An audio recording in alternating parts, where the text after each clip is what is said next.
सूख रहा है। जठराग्नि मेरे उदर को जला रही है। अन्न और जल के बिना यदि एक भी दिन और रहना पड़ गया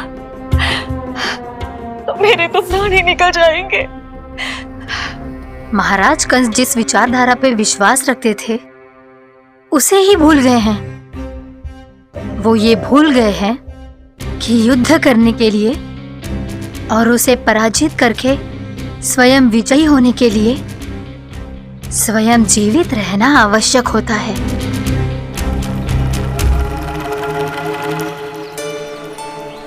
प्रभु ने जो दृश्य मुझे दिखाए, किस बात का संकेत थे वो? क्या मुझे यहाँ आने के लिए प्रेरित करना ही उनकी योजना थी? बहुत सोच विचार के भी ना समझ में आ रहा है। कंस ने, उस व्यापारी ने हमारे साथ जो षड्यंत्र रचो है ना, वो आते कैसे बचेंगे?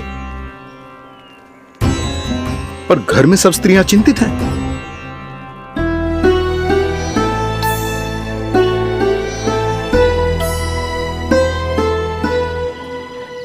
सुनो भाई सब लोग, नंदराज ने निर्णय लियो है कि वो इस बार कंस से मिलने अकेले ही जाने वाले हैं।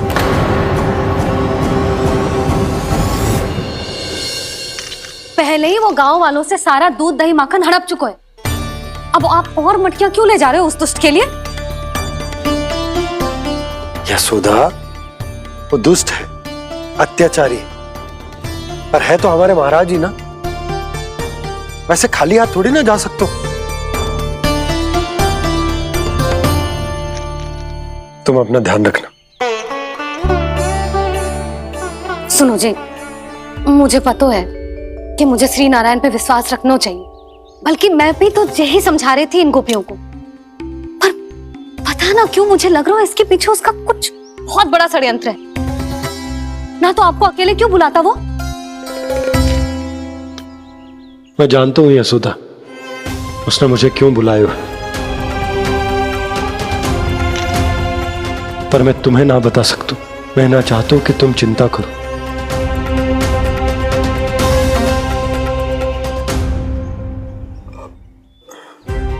राजा होने के नाते यदि मेरे कुछ करने से मेरी प्रजा का हित होता है तो मुझे वो करना पड़ेगा यशोदा, फिर चाहे वो मुझे कितना ही अप्रिय क्यों ना लगे। हे नारायण, मेरी दुविधा दूर करो। कुछ ऐसा करो कि इन्हें जाना ही ना पड़े उस दुष्ट के सामने।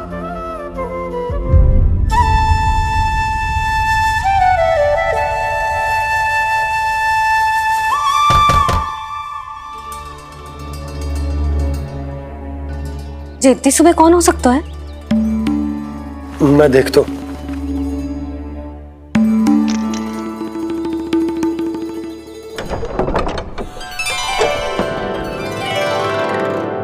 पूर्णा मासी, आप? यशोदा,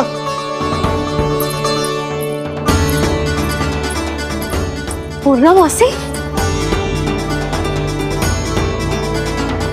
इतने दिनों बाद?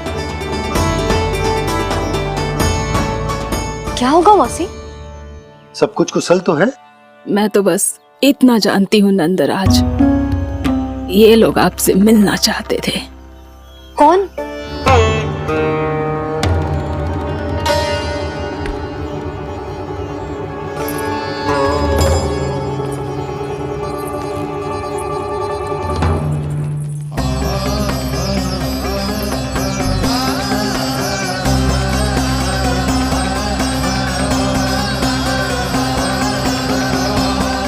इतनी सुबह आप सब यहाँ? क्या होगा?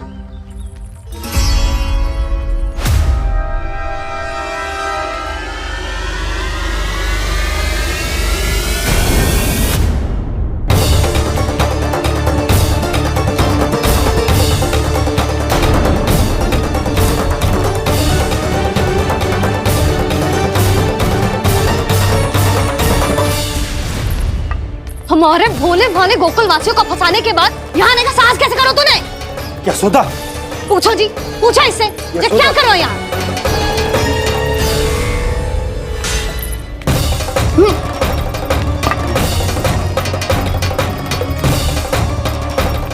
इनकी जे दशा आप सबने तो ना की। नहीं नहीं, इनमें इनका कोई दोष नहीं है। हमारा बस चलता तो इससे भी बुरी दशा करते। ये सब तो मेरी करनी का फल है नंदराज।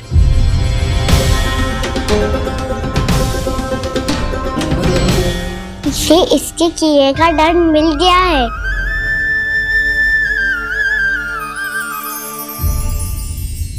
मुझे क्षमा कर दीजिए नंद महाराज, बहुत बड़ी भूल हो गई मुझसे। मैंने इन सब गांव वालों को फंसाने का षड्यंत्र महाराज कंस के कहने पे किया था। वही मेरी भूल थी, मुझे क्षमा कर दीजिए महाराज। बहुत शीघ्र बुद्धि आ गई तुम्हें। मैंने आप सबको लोभ के जाल में फंसाने का प्रयास किया। सच तो ये कि मैं स्वयं लोभ में ग्रस्त था। सब कुछ अधिक से अधिक धन के लिए किया था मैंने। सब कुछ खो दिया। मेरा भोजन सड़ गया, मेरी मिठाई में कीड़े मकोड़े पड़ गए, मेरे स्वर्ण आभूषण मोती सब कंकड़ पत्थर बन गए। अवश्य इसका कोई नया छल है जे। नहीं नहीं नहीं नहीं, मेरा कोई छल नहीं है, मैं सत्य बोल रहा हूं। मैंने कही थी ना, श्री नारायण हमारी सहायता अवश्य करेंगे।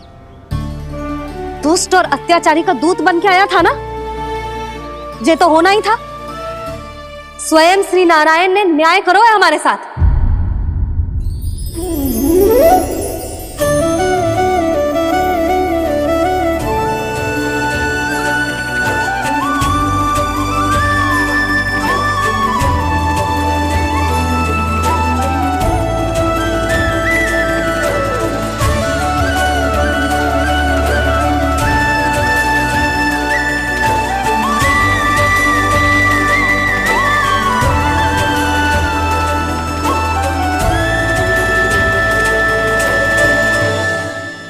आप बिल्कुल सही कह रही है।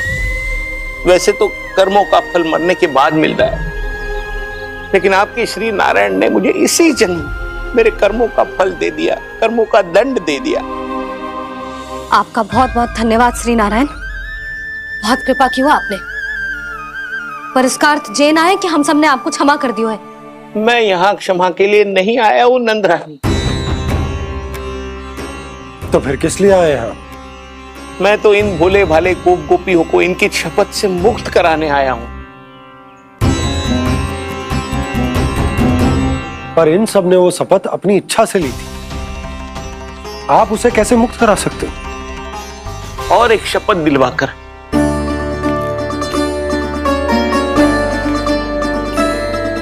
आप लोगों ने भगवान श्री नारायण को साक्षी मानकर यह शपथ ली थी कि आपका सारा दही, दूध, घी, माखन आप केवल मुझे और मुझे ही देंगे।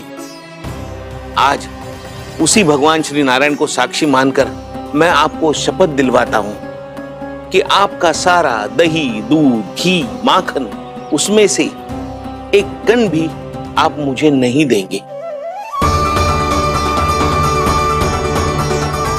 प्रतीक्षा क्या कर रहे हो आप सब? शपथ लो। हाँ हाँ,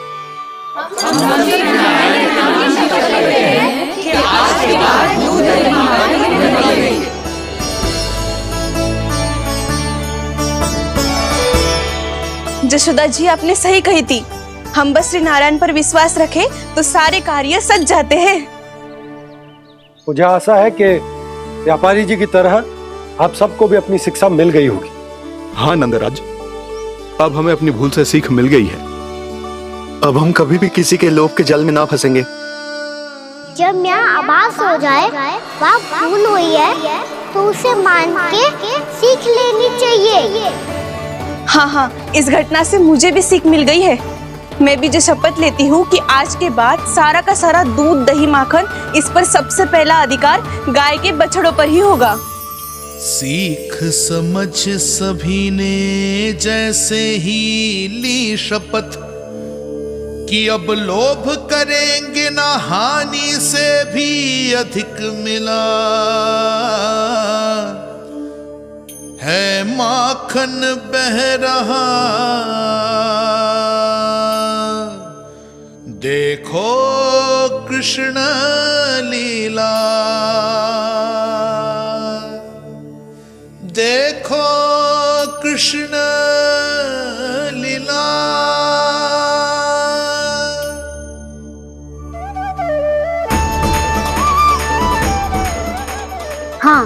और हम दोनों भी श्री नारायण की शपथ लेते हैं, दूध दही माखन बेचने के लिए हम बाद में बचाएंगे और पहले अपने बालकों को पेट भर के खिलाएंगे।